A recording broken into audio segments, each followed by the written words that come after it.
In this video, I will be showing you how to use email templates in Microsoft Outlook. So let's get started with the video. In Outlook dashboard, to view the email template option, you need to click New Email button. Next, you need to click this apps icon in this toolbar. And you can see here the My Template tool, with the help of which you can create email templates. When you click on it, it opens a template panel beside the Compose email window. Here are some of the default templates in Outlook. When you click them, they get added instantly in the Email Compose section.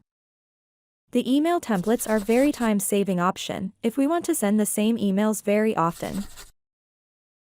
For example, if I want to send emails to team members every week for the hard work and sales revenue generated, all I need to do is create a template and save it, and send the same content using the email template every week, which will save me a lot of time.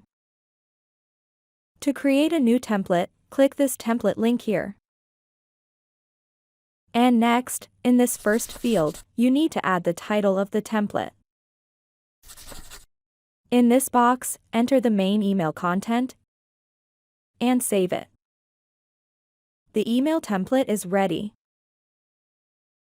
So every time I need to send weekly thank you email to my team, I can click this template, and the content is ready. I can make any changes necessary to the email template, adding a subject for the email template, or to make it personal, like adding the team member name or highlighting a specific text content before sending the email, like the sales revenue generated this week, or any other customization like highlighting the content. And send it immediately, which saves a lot of time. With this, we have come to the end of this video. Please subscribe to my channel and click the bell icon to get updates when we add more content.